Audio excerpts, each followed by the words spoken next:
जय गुरुदेव। और दोस्तों, मेरे चैनल से दशावर मंत्र में आपका एक बार फिर से हार्दिक स्वागत है। और देखिए, आज जो वीडियो आपके लिए मैं लाया हूँ वो एक बहुत ही महत्वपूर्ण वीडियो है आपके लिए, इसलिए वीडियो को आप पूरा देखना, बीच में स्किप मत करना। आज जो साधना है वो भाग्य उदय साधना है, जो मैं आपको बताऊंगा। देखिए, पहले मैं इस के बारे में थोड़ा सा आपको बता देता हूँ कि भाग्य उदय अवश्य होता है। पहली बात तो ये, कर्म से भाग्य और भाग्य से ही हमें सफलता मिलती है। गुरु कृपा होनी चाहिए, देव कृपा होनी चाहिए और निरंतर लगातार कर्म साधना होनी चाहिए, तब आपका भाग्य बनता है, तभी आपका भाग्य उदय हो सकता है। देखिए, जो मनुष्य है वो अपनी माता के पुण्य के प्रताप से जो है सुशील बनता है, और पिता के पुण्य से वो चतुर बनता है, और जो वंश का उसका पुण्य होता है उससे उसके अंदर उदारता आती है, और जो उसके स्वयं के जो पुण्य होते हैं, जो वो कर्म करता है, जो पुण्य अर्जित करता है, वो उससे वो भाग्यवान बनता है। कर्म के दो रूप हैं, शुभ और अशुभ। हमेशा आपने देखा भी होगा कि दो रूप होते हैं कर्म के, एक तो गलत कार्य करना, एक अच्छे कार्य करना, और दोनों का फल हमें अवश्य मिलता है। ये जो शुभ कर्म का फल है उससे हमें सुख मिलता है, और जो अशुभ कर्म होते हैं हमारे, उनसे हमें दुख के रूप में वो हमारे सामने आता है। यदि किसी भी कर्म का फल हमें इस जन्म में ना मिले तो वो जो कर्म है हमें अगले जन्म में हमारा वो भाग्य बनता है। मान लीजिए कि भाग्य तो हमारा ही है, लेकिन हमारे भाग्य जो बनेगा वो हमारा बचा हुआ कर्म होता है, और कर्म के अनुसार ही भाग्य भी अच्छा और बुरा होता है। क्योंकि आपने शायद सुना भी होगा कि युधिष्ठिर ने महाभारत के युद्ध में केवल आधा झूठ बोला था, और भगवान श्री कृष्ण ने उन्हें ऐसा करने के लिए बोला था, लेकिन फिर भी भगवान भी उन्हें पाप से नहीं बचा सके। उन्हें थोड़े समय के लिए नरक फिर भी भोगना पड़ा। देखिए, कर्म के प्रभाव को समझाने के लिए मैं आपको एक छोटा सा उदाहरण देता हूं कि कोई व्यक्ति एक समय में, एक तो उसने केले का पेड़ लगाया, एक उसने आम का पेड़ लगाया, और एक वो अखरोट का पेड़ लगाता है। अब केले का जो फल है वो एक वर्ष के अंदर अंदर उसको खा लेगा, मतलब कि केला एक वर्ष के अंदर अंदर फल आपको दे देगा, और 5-6 वर्षों में वो आम का फल भी, उसका भी स्वाद व्यक्ति चख लेगा। लेकिन अखरोट जो होता है वो 50 वर्षों यानी 40 वर्ष के बाद ही वो फल देता है। अब यदि फल उगाने वाले व्यक्ति की उम्र 50 वर्ष है तो ये जरूरी नहीं है कि वो अपने लगाए हुए अखरोट के फल को वो खा सके। मतलब ये कि फल तो लगाया उसने, लेकिन फल खाने के लिए से पहले ही वो संसार से चला गया।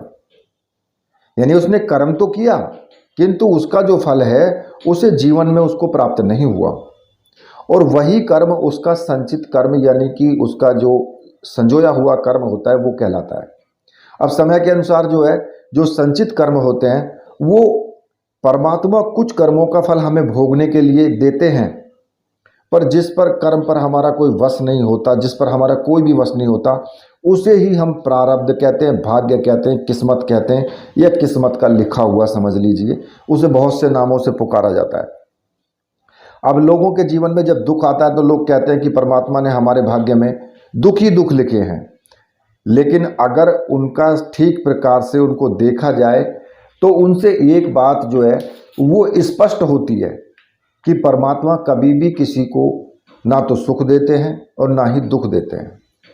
परमात्मा तो केवल हमें साक्षी भाव से सबको समान तरीके से देखते रहते हैं, और हमारे हुए जो बचे हुए कर्म होते हैं उनका ही फल हमें या तो प्रारब्ध में या भाग्य के रूप में, कैसे भी आप मान लो, वो हमें वही प्राप्त होता है। तो देखिए, जो कर्म है क्योंकि अगर हम अच्छे कर्म करते हैं तो जरूरी नहीं है कि वो हमें इसी जन्म में उनका फल मिलेगा। हो सकता है कि इस जन्म में हमारी मृत्यु हो जाए पहले, हमें उसका फल ही ना मिल पाए, तो हम वो कर्म हमारा अगले जन्म में हमें हमारे साथ भाग्य बन करके वो आता है। ठीक है। अब इस बात से एक बात तो स्पष्ट हो जाती है कि कर्म के बाद ही हम उसके जो परिणाम होते हैं उससे बंधे हैं। अब ऐसी स्थिति में क्या किया जाए कि ये जो प्रश्न है ये हर किसी व्यक्ति के मन में होता है कि अब क्या किया जाए अगर इस तरीके से हो तो। एक ओर तो मनुष्य भाग्य के अधीन भी बताया गया, दूसरी ओर जो है कर्म के अधीन भी बताया गया है। तो अब ऐसे में क्या किया जाए, क्योंकि कई बार देखने में आया है कि यदि किसी संत महापुरुष की अगर आपके ऊपर विशेष कृपा हो जाए तो हमारे जो आने वाले जो दिन हैं या विपरीत जो अशुभ जो फल हैं वो हमें या तो सरलता से निकल जाते हैं या हम उनका ज़्यादा कष्ट नहीं भोग पाते हैं। पर लेकिन एक बात जरूर ध्यान रखना कि कर्म का फल जरूर मिलेगा, चाहे इस जन्म में मिले चाहे दूसरे जन्म में मिले, उसको भोगना ही पड़ेगा। चाहे वो सरलता से भोग ले उसे या फिर उसे किसी भी प्रकार से कठोरता से भोगे वो, लेकिन भोगना जरूर पड़ेगा। अब यहां पर एक चीज और आती है कि देखिए कर्म जो है, कर्म करने वाला व्यक्ति किस प्रकार के कर्म करता है उसके अनुसार भी हमारा भाग्य तय होता है। अब बात यह आती है कि मान लिया कि हमारे जो कर्म हैं उनका दंड हमें भोगना पड़ रहा है, तो ऐसा क्या हो कि जिससे कि वो कर्म हमें ना भोगना पड़े या वो क्षीण हो जाए। उसके लिए एक सटीक सूत्र है, मंत्र जाप, साधना और ध्यान लगा करके आज्ञा चक्र को चैतन्य करके कर्म दोषों का समन किया जा सकता है। उन कर्मों को जो हमारे बुरे कर्म हैं उनको हटाया जा सकता है और जो हमारे भाग्य है उस भाग्य को भाग्य उदय में परिवर्तित किया जा सकता है। लेकिन आवश्यकता इस बात की है कि योग्य गुरु होना चाहिए, साधना का मार्ग आपका जो प्रशस्त करे, मंत्र जाप के द्वारा भाग्य उदय में आ रही बाधना जो है, जो भी बंधन है उनको समाप्त हो कर सके। और देखिए अगर आप जो पूर्व जन्म के जो भी फल हैं, जो भी कर्म हैं हमारे, उनका 100% निर्विघ्न रूप से उनका नाश हो जाता है अगर आप साधना लगातार करते हैं। साधना करते करते व्यक्ति, अब ये तो है नहीं कि एक ही दिन में हो जाए, लेकिन टाइम लगता है।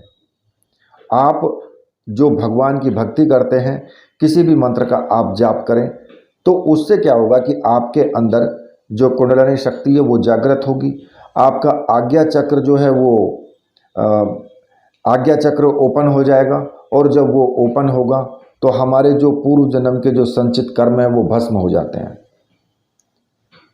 अब वो बुरे कर्म हैं वो भस्म होते हैं क्योंकि हम उस परमात्मा का ध्यान कर रहे हैं, उस परमात्मा को विशेष कृपा से वो हमारे भाग्य में जो नहीं होता है वो भी हमें मिलता है।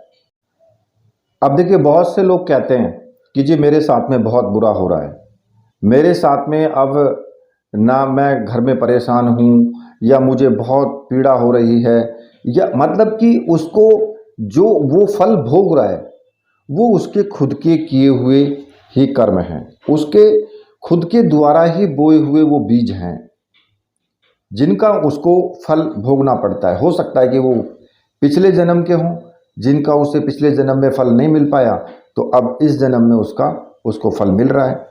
लेकिन इसके जो मूल कारण होते हैं, जो व्यक्ति के जीवन में भाग्यहीनता जो आती है उसके मूल कारण होते हैं कि पूर्व जन्म के दोष, ठीक है, नंबर 1। नंबर 2 इस जन्म के हमारे बुरे कर्म। नंबर 3 कुसंगति। नंबर 4 व्यक्ति का अपने गुरु पर और देवता में विश्वास ना होना, अश्रद्धा जिसको बोलते हैं। ऐसे व्यक्ति अगर उसके अंदर ये सभी चीज़ें हैं, इनकी वजह से भाग्यहीनता हमारे अंदर आती है। और इसको मिटाने का सिर्फ एक ही साधन है, भाग्य उदय साधना। ठीक है। अब इस साधना को करने के लिए, क्योंकि कर्म और भाग्य का संयोग होता है, और भाग्य उदय साधना अगर आप करते हैं तो उससे आपके जो जीवन में आ रही बाधाएं हैं वो सभी समाप्त होती हैं और भाग्य उदय आपका शुरू होता है। तो अब इस साधना को कैसे किया जाए? क्योंकि देखिए, भाग्य उदय साधना देखने में तो बड़ी और कठिन हो सकती है, लेकिन साधक इसे अगर संपन्न करता है तो वो स्वयं अनुभव कर सकता है कि भाई ये कितनी सरल है और बिल्कुल एकदम शीघ्र प्रभावशाली भी है। किसी भी प्रकार का इसमें कोई भी दोष नहीं है। इस साधना को करने में, इस साधना को करने से किसी भी प्रकार का कोई ऐसा आपके सामने दृश्य नहीं आता जिससे कि आपको इसमें साधना में डर हो या भय हो या फिर आपके परिवार में किसी प्रकार का अनिष्ट हो। इस साधना को करने से ऐसा कुछ भी नहीं होता है। साधना को स्त्री भी कर सकती है, पुरुष भी कर सकते हैं, वृद्ध व्यक्ति भी कर सकते हैं। जो करने वाला है वो व्यक्ति कर सकता है। लेकिन अब कहने लगे जी मुझे तो 21 दिन में ही सब हो जाए, 11 दिन में ही सब हो जाए। क्योंकि आजकल मैंने देखा है ना कि साधना कितने दिन में हो जाएगी जी सिद्ध, मतलब ये पूछते हैं कि जी कितने दिन में हो जाएगी। भाई उसको मैं आपको कैसे बता सकता हूं, क्योंकि साधना मैंने आपको बता दी। कर तो आप रहे ना, आप किस तरीके से तुम कर रहे हो, कैसा तुम्हारा उसमें भाव है, कैसा आचरण है, वो तो तुम्हारे ऊपर डिपेंड करता है ना।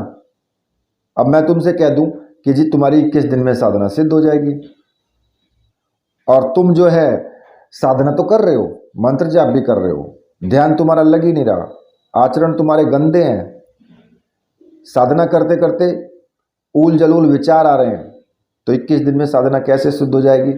फिर कहोगे गुरुजी आपने तो कहा था कि 21 दिन में साधना सिद्ध हो जाएगी, ये तो हुई नहीं। फिर कहेंगे लास्ट में कि गुरु भी झूठा, देवता भी झूठे, मंत्र भी बकवास। अपनी गलती नहीं देखेंगे कि भाई हमारी गलती क्या है। अब ये जो भाग्य उदय साधना है, इस साधना को आपको लगातार करना है। ऐसा नहीं है कि भाई एक ही बार आपने कर लिया और बस हो गया काम आपका, ऐसा नहीं है। आप इस साधना को कितनी बार भी कर सकते हो, चाहे आप 10 बार करो, चाहे लगातार करते रहो। और जब तुम करोगे ना तो फिर इसका प्रभाव आप स्वयं ही देख सकते हो कि भाई इसका प्रभाव कितना आश्चर्यजनक प्रभाव है। आपके जीवन में अगर कुछ आपको नहीं मिल रहा है और आपकी इच्छा है कि भाई मुझे ये मिलना चाहिए, तो जब भाग्य उदय होता है ना तो वो सब कुछ आपको प्राप्त होता है। आप सोचते हैं कि मुझे ये मिल जाए, तो फिर आपको वो जरूर मिलता है जब कृपा हो जाती है और भाग्य का उदय हो जाता है। अब ये तो है नहीं कि आप कहें जी कि बस 21 दिन में हो जाए जी भाग्य उदय, तो ऐसा कोई ज़रूरी नहीं है। क्योंकि जितने बड़े आपने पाप किए हैं, अब ये तो पता नहीं है कि कितने बड़े आपने पाप किए हैं, आपको स्वयं भी नहीं पता है, लेकिन उसको कटने में तो कुछ वक्त तो लगेगा ना। अब किसी के तो ज़्यादा है, किसी के कम है, किसी को ज़्यादा टाइम लगेगा तो किसी को कम टाइम लगेगा। साधना ऐसी है कि कोई भी व्यक्ति कर सकता है, कोई भी स्त्री कर सकती है, किसी प्रकार का कोई दोष नहीं है।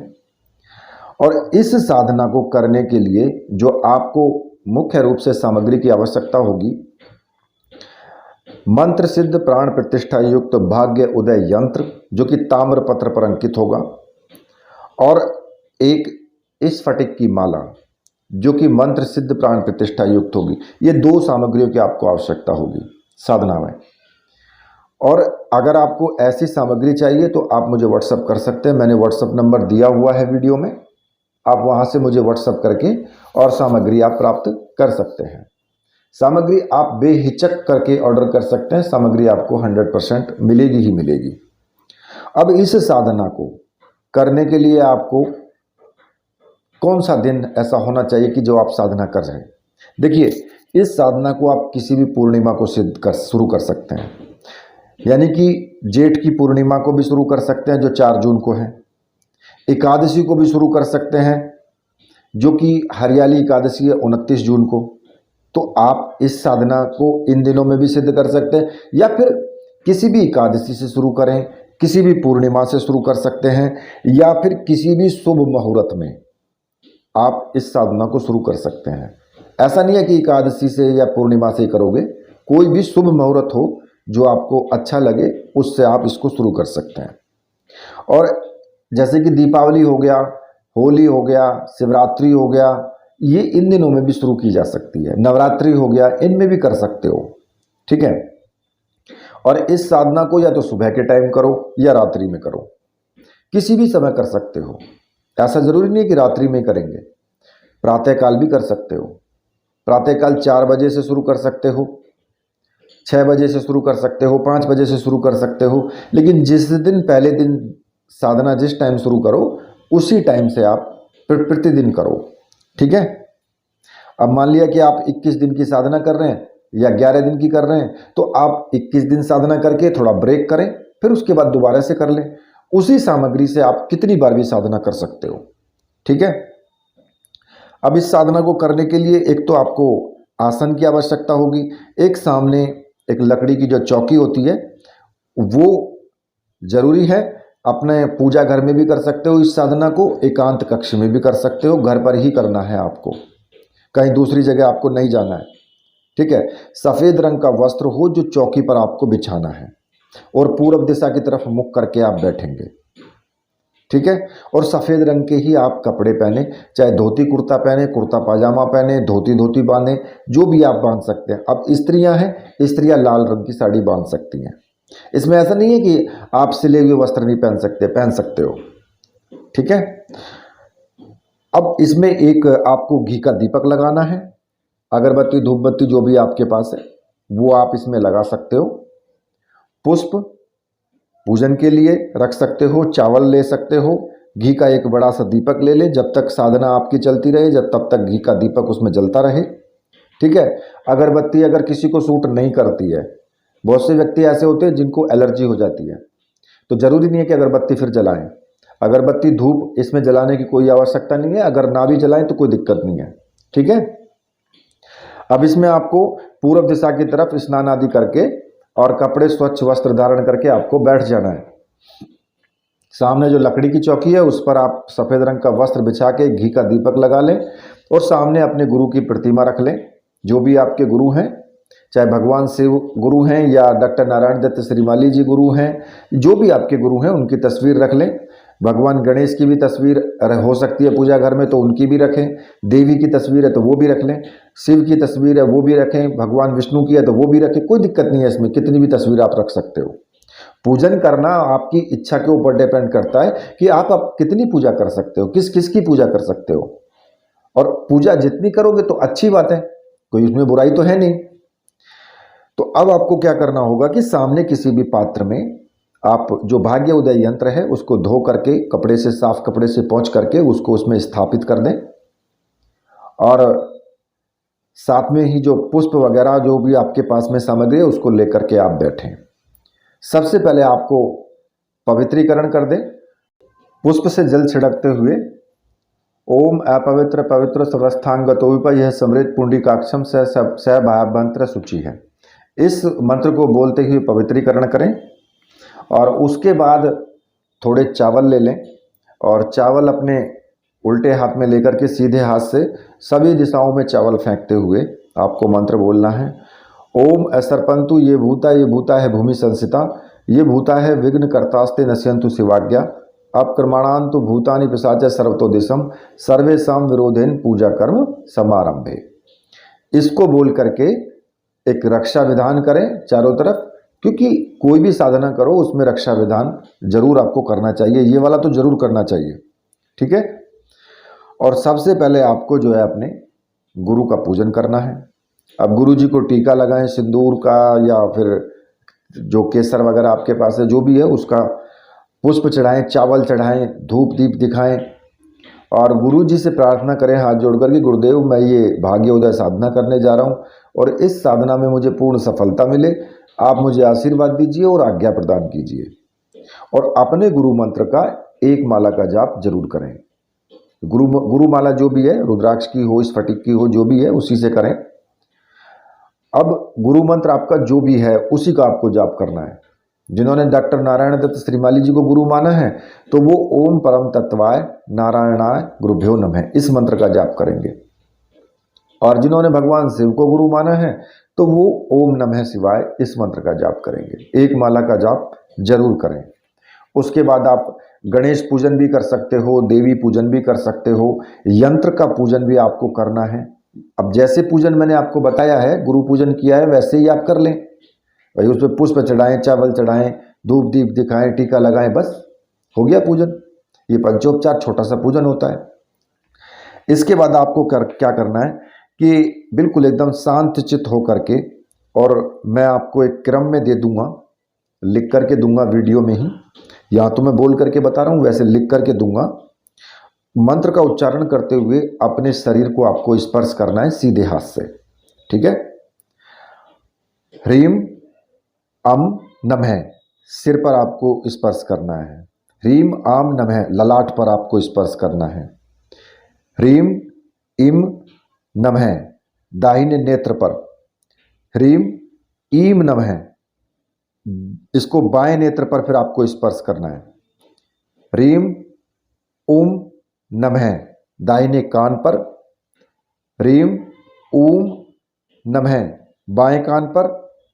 ह्रीम ह्रीम नमः दाहिनी जो आपकी नाक है उसके छिद्र पर। ह्रीम ह्रीम नमः जो बाई नाक का जो छिद्र है उस पर स्पर्श करना है। ह्रीम लरम नमः दाहिने गाल पर। ह्रीम लरम नमः बाएं गाल पर। ह्रीम एम नमः ऊपरी होठ पर। ह्रीम एम नमः निचले होठ पर। ह्रीम ओम नमः जो दांतों के जो ऊपरी पंक्ति है, ऊपर वाले जो दांत हैं उन पर आपको स्पर्श करना है। ह्रीम ओम नमः जो दांतों के नीचे वाले जो दांत हैं उनको स्पर्श करना है। ह्रीम अम नमः जीभ के आगे जो है अगला भाग है उसको स्पर्श करना है, और उसके बाद फिर हाथ धो लेने हैं आपको, ठीक है। ह्रीम अह नमः आपको अपने कंठ पर स्पर्श करना है। ह्रीम कम नमः दाहिनी भुजा का जो मूल है यानी कंधा उस पर। ह्रीम खम नमः दाहिनी कोहनी पर स्पर्श करना है। ह्रीम गम नमः दाहिनी कलाई पर।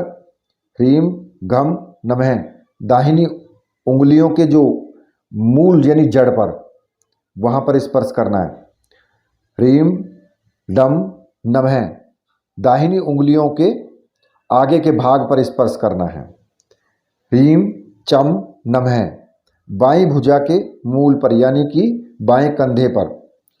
ह्रीम छम नमः बाईं कोहनी पर। ह्रीम जम नमः बाईं कलाई पर आपको स्पर्श करना है। ह्रीम झम नमः बाईं उंगलियों का जो मूल जड़ है, मतलब उंगलियां जहां से शुरू होती हैं, जहां जड़ है वहां पर स्पर्श करना है। ह्रीम अंगम नमः बाईं उंगलियों के अग्रभाग पर। ह्रीम टम नमः जो दाहिना आपका जो कमर का प्रदेश है, मतलब जो कमर है दाहिनी तरफ, उस पर स्पर्श करना है। ह्रीम ठम नमः दाहिने घुटने पर स्पर्श करना है। ह्रीम डम नमः दाहिने टखने पर, जिसको टखना बोलते हैं, उस पर स्पर्श करना है। ह्रीम ढम नमः दाहिने पैर की उंगलियों का जो मूल सिरा होता है, जहां से उंगलियां शुरू होती है, वहां पर स्पर्श करना है। ह्रीम णम नमः दाहिने पैर की उंगलियों का जो आगे का भाग है उसको स्पर्श करना है। ह्रीम तम नमः जो बाईं तरफ का जो आपका कमर का हिस्सा है उस पर आपको स्पर्श करना है। ह्रीम थम नमः बाएं घुटने पर। ह्रीम दम नमः बाएं पैर के टखने पर। ह्रीम धम नमः, बाएं पैर की जो उंगलियां हैं, जहां से उंगली शुरू होती है वहां उसकी जड़ पर आपको स्पर्श करना है। ह्रीम नम नमः, बाएं पैर की जो उंगलियां हैं उसके अग्रभाग को स्पर्श करना है। ह्रीम पम नमः, दाहिनी जो पसली है आपकी उन पर स्पर्श करना है। ह्रीम फम नमः, जो बाईं पसली है उस पर स्पर्श करना है। ह्रीम बम नमः, पीठ पर स्पर्श करना है। ह्रीम भम नमः, नाभि पर स्पर्श करना है। ह्रीम मम नमः, पेट पर स्पर्श करना है। ह्रीम यम नमः, अपने हृदय पर स्पर्श करना है। ह्रीम रम नमः, दाहिनी कोख पर स्पर्श करना है।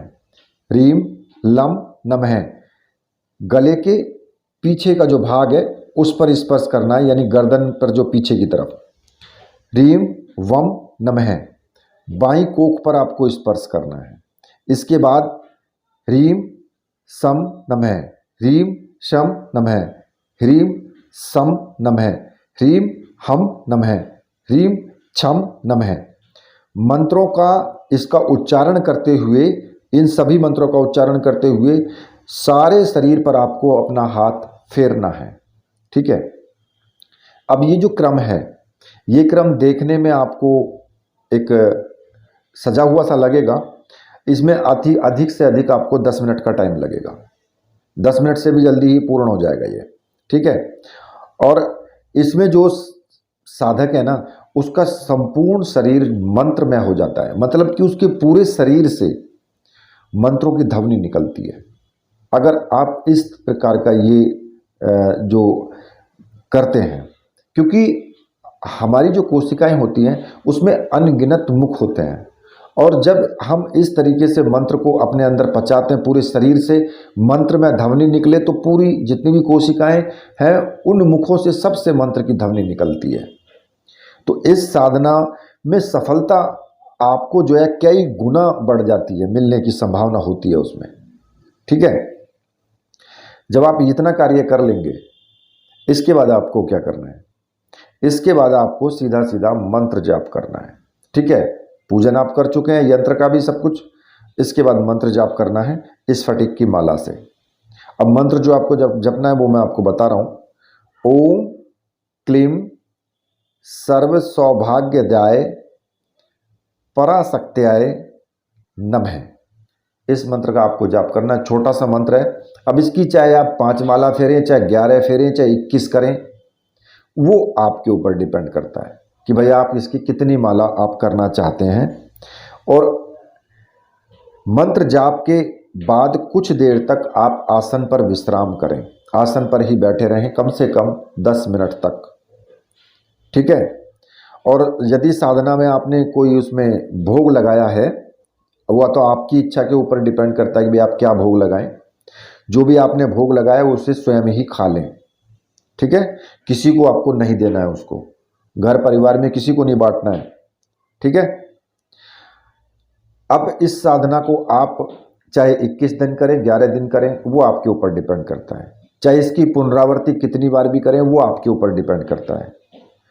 यंत्र माला को आपको कहीं पर भी विसर्जित नहीं करना है। जब तक आपको साधना करनी है तब तक साधना करें। उसके बाद आपको लगे कि मुझे अब नहीं करनी है, तो फिर आप जल में कहीं भी विसर्जित कर दें। साधना में आप पूर्ण रूप से ब्रह्मचर्य व्रत का पालन करें, और जो अपने आचरण है वो शुद्ध रखें। मांस खाना, शराब पीना, झूठ बोलना, ये सब चीज़ों से दूर रहें, क्योंकि ये सब चीज़ें कुसंगति में ही आती हैं। ठीक है।